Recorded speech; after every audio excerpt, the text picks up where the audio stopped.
जय श्री राधे। पूज्य श्री सद्गुरुदेव भगवान के चरणों में प्रणाम। बाल भक्त ओम प्रकाश जी के चरित्र में कल हमने सुनी थी लीला भैया के पिट्ठू बलराम।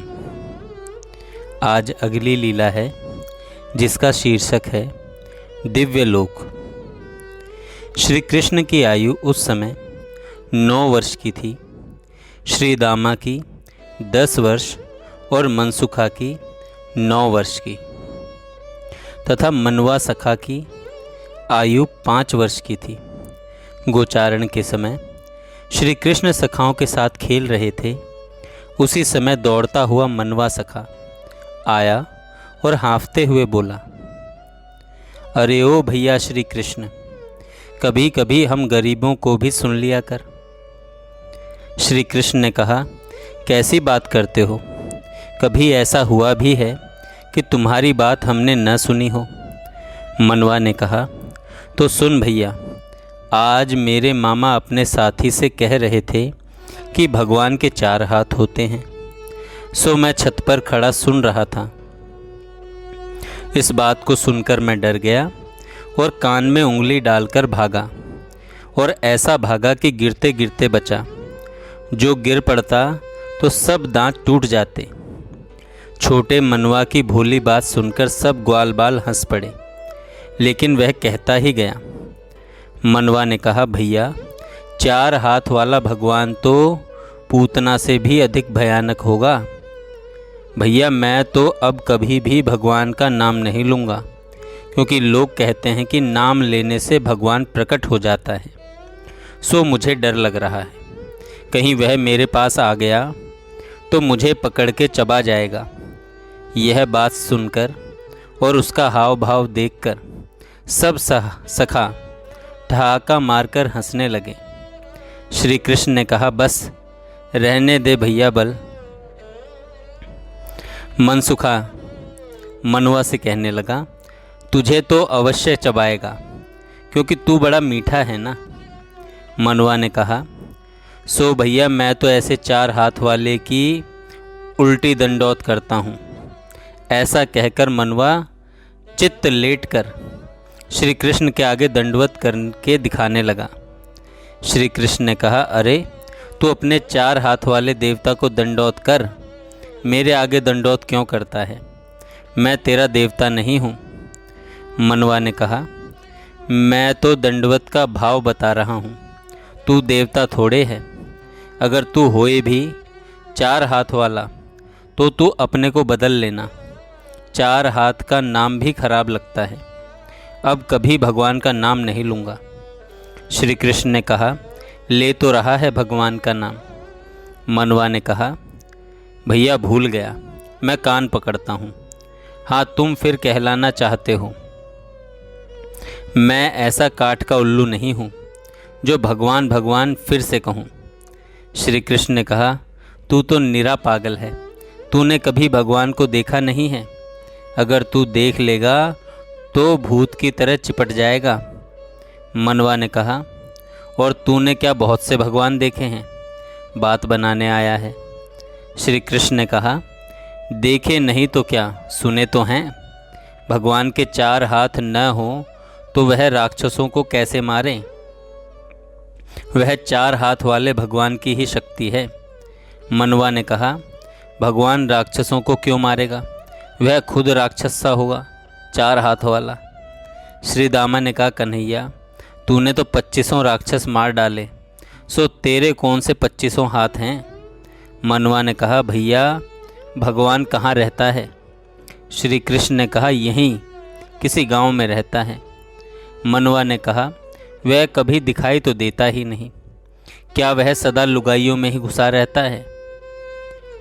और क्या उसके यहाँ गैया नहीं है? कभी गैया चराने आता है या नहीं? श्री कृष्ण ने कहा, गैया तो उसके यहाँ बहुत हैं और बड़ी बड़ी भारी हैं। मनवा ने कहा, तब तो वह 4 हाथों से दूध दोहता होगा।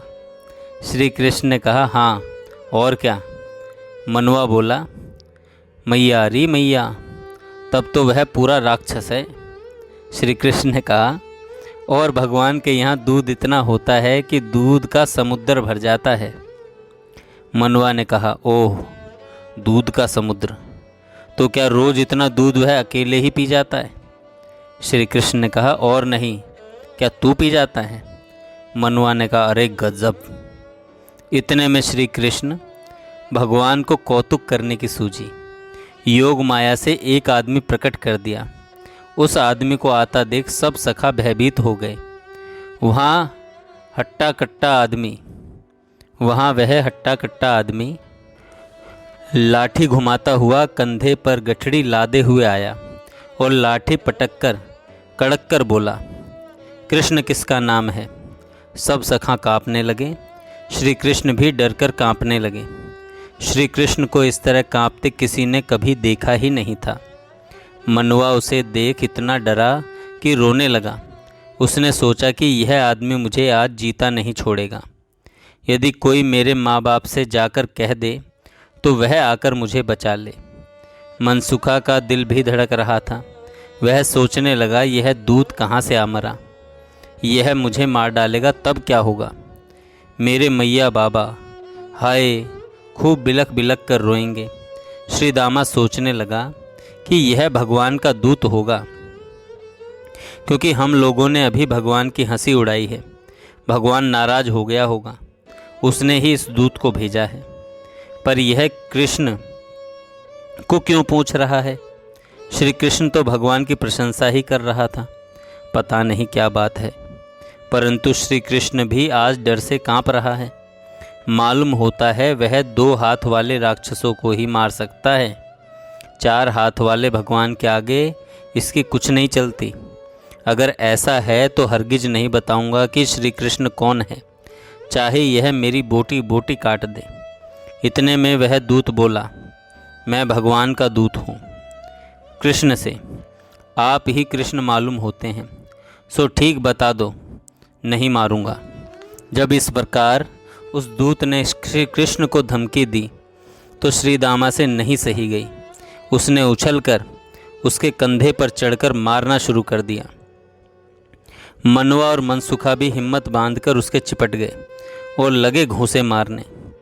बड़ी विचित्र दृश्य था। छोटे छोटे बालकों के कोमल हाथों की मार से घबराकर उस दूत ने जोर लगाया और सबको पकड़कर गिराने लगा। जब वे गिर पड़े तो टांगों से मारने लगे। तब उसने टांगे पकड़ पकड़ कर दूर फेंकना शुरू किया, पर सखाओं के चोट जरा भी नहीं लगी। तब सखाओं ने ईंट पत्थर चलाने प्रारंभ कर दिए।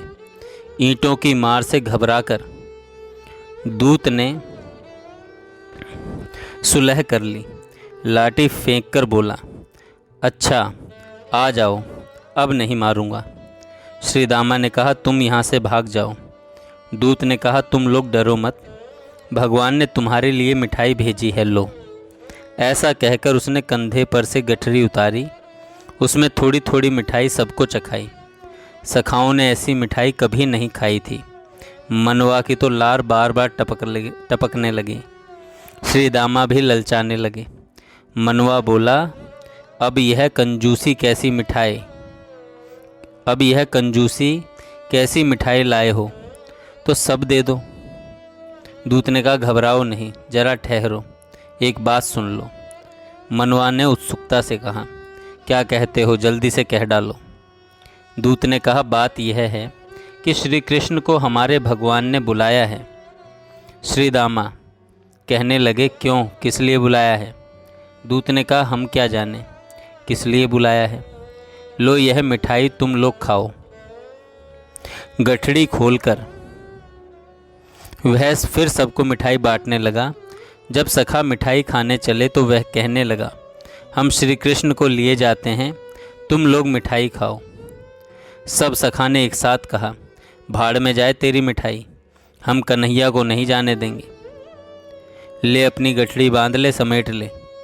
श्री दामा ने कहा, आया है दूत कहीं का, हमारे प्राण तो श्री कृष्ण ही हैं। क्या तू हमारे प्राण को ले जाना चाहता है? चला जा यहाँ से, नहीं तो पत्थर मार मार कर सिर फोड़ दूंगा। यह सुनकर दूत क्रोधित हो उठा। उसने सब सखाओं को घेर कर पकड़ लिया और उसी मिठाई की गठड़ी में सबको बांध लिया। श्री कृष्ण दूर खड़े खड़े सबको चिल्लाते देखकर मुस्कुराते रहे। सब सखा कहने लगे, खोल दे ओ दूत के बच्चे। दूत ने कहा, और पकड़ोगे? सखा ने कहा, नहीं, अब नहीं पकड़ेंगे। दूत बोला, तुम लोगों को तो मिठाई की गठड़ी में मैंने बांधा है, खूब पड़े पड़े मिठाई खाओ। सखा ने कहा, हाथ हिलते नहीं कैसे खाएं? खोल दे ओ दूत के बच्चे। नहीं मानता। दूत ने कहा, हाथ नहीं हिलते तो मुंह मार कर खाओ। तदनंतर दूत ने गठड़ी उठाई और आकाश में उड़ चला। जब उसने गठड़ी खोली तो सबने अपने को एक दिव्य लोक में पाया। वहाँ पर फाटक में मोटे मोटे अक्षरों में लिखा था, वैकुंठ धाम। द्वारपाल ने आकर उस दूत को कड़क कर कहा कि इतनी देर क्यों कर दी, भगवान नाराज हो रहे हैं। यह सुनकर वह दूत थर थर काँपने लगा। सखा भी डर गए। मनवा ने कहा, भैया चलो हम लोग भाग चलें। परंतु जब फिर कर देखा तो द्वार बंद था। श्री कृष्ण वहाँ भी पीछे खड़े मुस्कुरा रहे थे। डरते डरते सब आगे बढ़े। वह लोक विचित्र था। जमीन भी चमचमा रही थी। मकान ऊंचे ऊंचे हीरों से जड़े सोने चांदी की तरह चमक रहे थे। क्यारियों की सड़कें बनी थीं। उनकी शोभा और श्रृंगार का वर्णन नहीं हो सकता था। बीच बीच में फूलवाड़ियाँ, फूल रंग बिरंगे खिले हुए थे। वहाँ कुबेर अपने दूतों को आज्ञा दे रहे थे। ग्वाल बालों ने चकित होकर देखा कि वहाँ कुबेर अपने दूतों को आज्ञा दे रहे थे, उस मनुष्य का सब धन छीनकर हमारे कोष में जमा कर दो। अब वह पापी हो गया, उसका पुण्य नाश हो गया, और उस मनुष्य के घर में यहाँ से ले जाकर धन का ढेर लगा दो, वह बहुत पुण्य कर रहा है। सखाओं के साथ श्री कृष्ण को देखते ही कुबेर ने प्रणाम किया और स्वागत करने दौड़े। श्री कृष्ण ने इशारे से मना किया, इस समय मौका नहीं है। आगे चलकर पवन देव का मंदिर देखा। वह आज्ञा कर रहे थे कि देखो आंधी चलाओ, वहाँ के घरों को तहस नहस कर दो, भूकंप से चूर कर दो, उसके घर की रक्षा करना। यमदूतों को वहाँ पहुँचने के लिए पहले ही आदेश दिया जा चुका है। आगे चलने पर अग्निदेव का भवन दिखाई दिया। धीरे धीरे ग्वाल बाल आगे बढ़े। वहाँ लिखा था देवराज इंद्र। इंद्र का महल तो सबसे विलक्षण था। ग्वालों की आंखों में चकाचौंध छा गई। अप्सराओं का नृत्य, इधर उधर जाती हुई देव कन्याएं साड़ियाँ लहरा रही थीं। उनकी खुली चोटी में फूल विचित्रता से गुथे हुए थे। इंद्र देवताओं की सभा में शान से बैठे थे। उनकी आज्ञा से मेघ यत्र तत्र जल वर्षा के लिए जा रहे थे। आगे माया का भवन आया। वहाँ की शोभा का क्या कहें। उस शोभा मंदिर में लताओं के कुंज के सिंहासन पर बैठी माया देवी मुस्कुरा रही थी। श्री कृष्ण को देखते ही आलिंगन करने दौड़ी। ग्वाल बालों को यह बात अच्छी नहीं लगी। मनवा बोला, देखो यह चुड़ैल आई है हमारे कन्हैया से लाड़ जताने। सखाओं ने कन्हैया का हाथ पकड़कर अपनी ओर खींच लिया। माया देवी लज्जित होकर लौट गई। आगे चलते चलते क्षीर सागर का तट आया। मानो चांदी की चमचमाती धारा बह रही हो। उसके किनारे बड़े बड़े कमल खिले थे। उस समुद्र के बीच में शेषनाग की विशाल शैया थी। वहीं पर 4 हाथ वाला देवता आनंद से लेटा हुआ था और बोला, देखो यही है वह 4 हाथ वाला, अब क्या करूं। मनवा बोला, देखो यही है वह 4 हाथ वाला, अब क्या करूं, कहाँ भाग जाऊं, यह मुझे अवश्य पकड़ लेगा। इतने में एक नाव आई। कन्हैया के कहने से सब सखा उसमें बैठ गए। वह नौका क्षण मात्र में तेजी से जाकर सर्प सैया के पास पहुंच गई। शेषनाग ने अपने हजारों मस्तक झुकाकर श्री कृष्ण को प्रणाम किया। वह 4 हाथ का देवता भी उठा और श्री कृष्ण को उसने प्रणाम करके अपने पास बैठा लिया। कन्हैया का स्वागत सत्कार देखकर सखाओं को बड़ा आश्चर्य हुआ। इतने में वह दूत आकर बोला, यह सखा सब आपकी हंसी उड़ाया करते हैं। बताओ इनको क्या सज़ा दी जाए। भगवान ने कहा, इन सबको इस समुद्र में डुबकियां लगवाओ। वह दूत सबको पकड़ने चला तो मनवा डर कर बोला, देख भैया कन्हैया, यह नहीं मानता। अरे ओ 4 हाथ वाले देवता, तू अब के मुझे क्षमा कर दे। अब मैं कभी तुझे कुछ नहीं कहूँगा, तेरा नाम जपूँगा। इस पर भी वह दूत जबरदस्ती से पकड़कर मनवा को डुबकी पर डुबकी लगाने लगा। तब झुंझलाकर मनवा ने कहा कि यह 4 हाथ वाला देवता बड़ा दुष्ट है। भगवान ने कहा, अरे तू मुझे दुष्ट कहता है? अच्छा लाओ, इसे पकड़ लाओ, मैं इसे चबा जाऊं। मनवा ने कहा, नहीं नहीं, अब नहीं कहूँगा।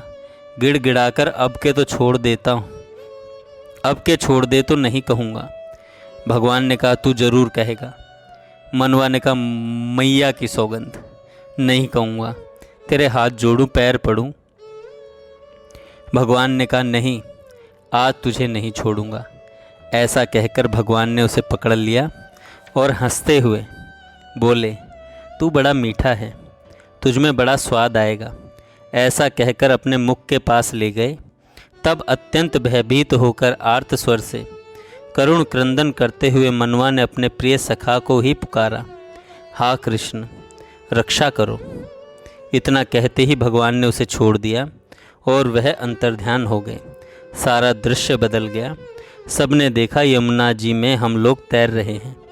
सामने वही वृंदावन है और तट पर खड़ी गौवें इंतजार कर रही हैं।